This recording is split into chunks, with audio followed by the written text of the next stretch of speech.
Bonsoir à toutes et à tous. Merci de nous rejoindre sur Afrique Info. Ouvert à tous les Africains et jeunes entreprises du continent, la 5e édition du Challenge App Afrique de France 24 et RFI récompense les innovations numériques, sites internet, applications, services SMS permettant de répondre aux besoins des utilisateurs lors de l'apparition d'épidémies, accès aux soins, à une information fiable, à des produits de première nécessité.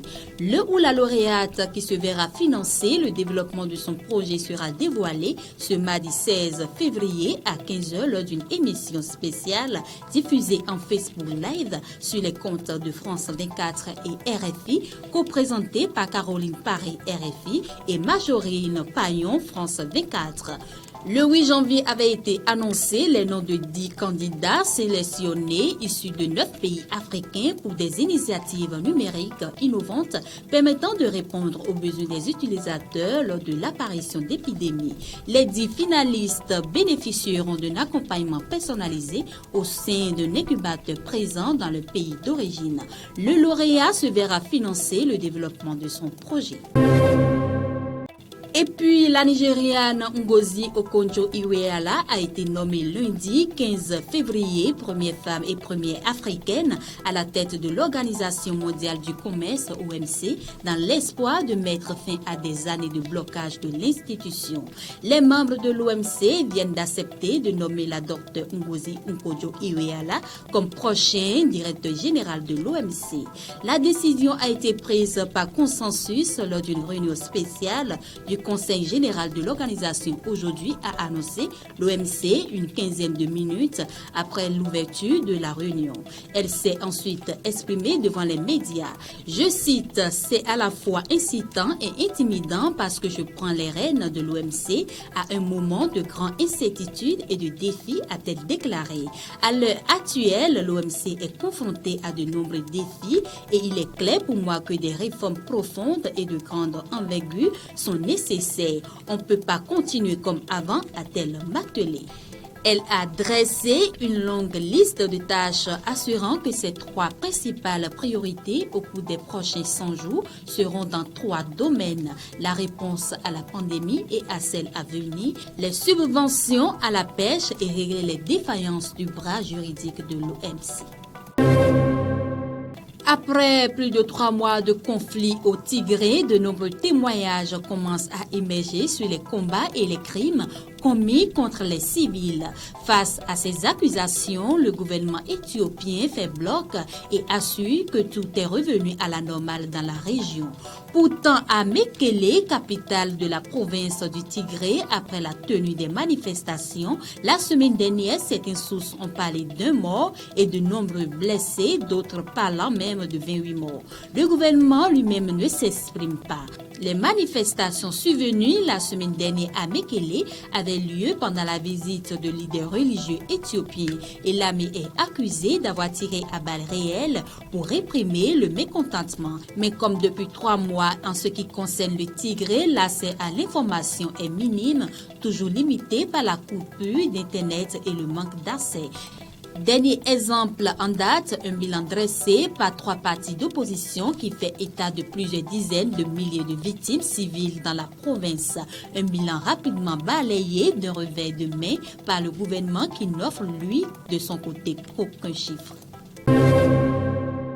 Au Rwanda, Yvonne Idamange, un personnage controversé sur les réseaux sociaux, a été arrêté ce lundi à Kigali. Dans un pays où la liberté d'expression est assez limitée, la youtubeuse se retrouve accusée d'incitation au trouble à l'ordre public et d'avoir résisté à l'arrestation blessant un officier de police. Dans sa première vidéo publiée il y a une quinzaine de jours, Yvonne Idamange se présente comme une rescapée du génocide des Tutsis vivant à Kigali. Une Bible posée en évidence à côté d'elle, elle critique principalement les mesures de lutte contre le coronavirus mises en place par le gouvernement et leurs conséquences économiques sur la population rwandaise.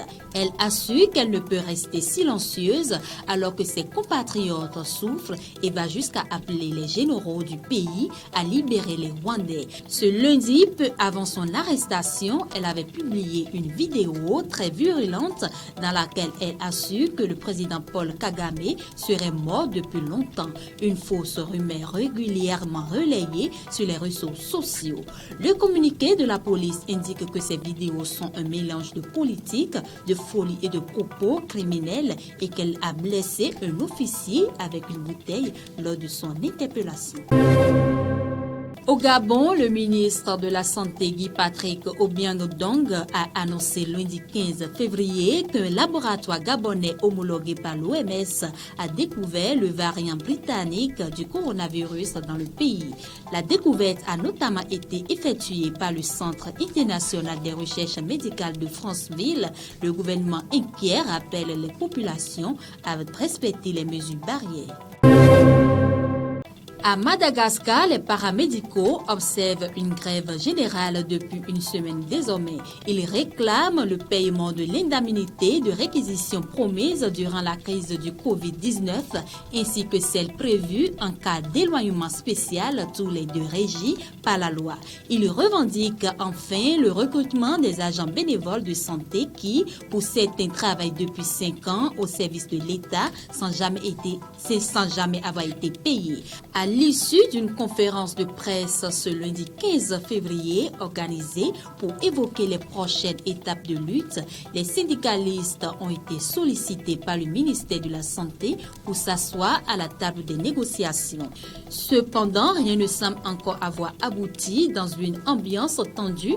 Une vingtaine de membres représentants du 6FM, de syndicats des infirmières et des sages-femmes de Madagascar se sont installés face à 8 membres du cabinet. Son directeur lui-même était finalement absent. On donne 112 heures à l'État pour trouver des solutions, déclare l'un d'eux. La trêve, ça signifie qu'on ne fait pas de manifestation et qu'on ne revient pas à l'hôpital avec nos pancartes, mais on ne travaille pas. On demande une audience au président de la République. On a l'impression que seule la présidence peut prendre une décision pour résoudre notre problème.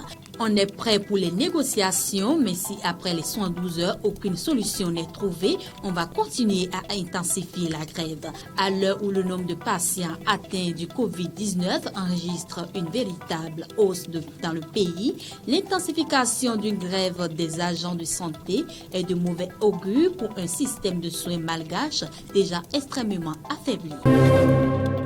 Et c'est tout pour ce Afrique Info. Merci de l'avoir suivi. Prenez toujours le rendez-vous sur ISN 24. Bonne soirée.